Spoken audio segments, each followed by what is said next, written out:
నమస్తే సత్యం ధర్మ న్యూస్ కి స్వాగతం. నా పేరు యశ్. నేను దొన్నుకోమలమ్మను. నా కొడుకు మావోలు లిస్టులో పనిచేసి నా 14 సంవత్సరాలు ఏజ్ అవుడు వెళ్ళిపోయినాడు. 22 సంవత్సరాలు 3 సంవత్సరాలు ఎక్కడ ఉన్నాడో పోయినాడు అని అనుకున్నా. నాకు తెలియలేదు. ఇప్పటికైతే ఇప్పుడు 13 సంవత్సరాలు అవుతుంది. చలండ్ర అయ్యి ఎక్కడోటు ఇంద్రా సత్తిరెడ్డి అప్పుడు డీజీ అరవిందరావు ఉన్నప్పుడు గుర్తు జగల్లోకి ఉన్నాడు. చలండ్ర చేసినాము ఇక్కడ హైదరాబాద్లో. చలండ్ర చేసి ఇంటికి పంపించినారు 3 రోజుల నుంచి.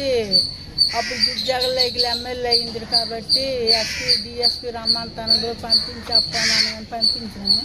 పంపిస్తే పలాస్ డిఎస్పీ ఆఫీస్ కాడే ఒడిశా వాళ్ళకి ఇక్కడ ఎస్పీ వాళ్ళు తెచ్చి అప్పచెప్పేసి అక్కడోటి నచ్చిని సాగర్ సినిమా వాళ్ళ కాడ దొరికినాడని చెప్పేసి కేసులు ఒడిశాలో పెట్టేసి ఇన్ని రోజులు అయ్యింది. మరి తిరగతాను ఒడిశాకి వల్ల ఇప్పుడు సుప్రీంకోర్టులో వేసి ఉన్నాము. కాడ అనేది కొడినది 13 సంవత్సరాలు అయింది. ఇప్పటికైనా 2 ప్రభుత్వాలు న్యాయం చేసి నాకు ఏమైనా నా కొడుకు నాకు అప్పచెప్తారని నేను కోరుకుంటాను.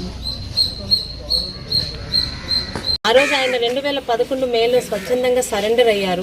సరెండర్ అయిన తర్వాత చర్చలకని ఒకసారి మామూలుగా ఆయన్ని ఇంట్రాగేట్ చేసి పంపిస్తామని ఆఫీస్కి పిలిచి ఆ రోజు నుంచి ఆయన్ని ఒరిస్సా పోలీసులు తప్పచెప్పారు. ఏమైందో తెలీదు. 13 సంవత్సరాలుగా ఆయన ఒరిస్సా పోలీస్ స్టేషన్లోనే మగ్గుతున్నారు. ఏ శిక్షకైనా మన భారతదేశంలోని రాజ్యాంగం ప్రకారం 14 సంవత్సరాల కన్నా ఎక్కువ ఉండదు. ఆ 14 సంవత్సరాలతో నిండిపోతుంది. ఈరోజు పోలీస్ డిపార్ట్మెంట్ మీద మేము ఏమి అనడానికి లేదు, కానీ అతనికి ఎప్పుడు విడుదల చేయాలన్నా ఏదో కొత్త కేసులు పెడుతూ అతన్ని లోపలే ఉంచుతున్నారు. 13 సంవత్సరాలుగా జైల్లో మగ్గుతున్న అతను కొత్తగా చేస్తున్న నేరాలు ఏవీ లేవు. పెట్టిన కేసులే పెడుతున్నారు. ఈరోజు ఎస్పీ గారితో కలవడం జరిగింది. ఆ డిపార్ట్మెంట్ వ్యక్తిగా చాలా చక్కగా స్పందించారు. నా లెవెల్ కన్నా ఇది పెద్దదైనా ఖచ్చితంగా సీనియర్స్ లిస్టులో తీసుకువెళ్తామని. 2014లోని నాన్నగారు ఎమ్మెల్యే అయినప్పుడు కూడా అప్పుడు సెక్రటరీ అనురాధ్ గారి ద్వారా inter state police officers meet కూడా చేయడం జరిగింది. కారణం అన్నది ఎవరికి తెలియట్లేదు, ఆ డిపార్ట్మెంట్కే తెలియాలి. అతన్ని మాత్రం బయటికి రానియకుండా ఉంచుతున్నారు.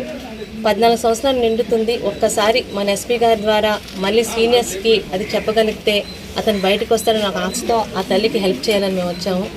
ఆయన బయటకు వస్తారని ఒక నమ్మకంతో ఉన్నాం.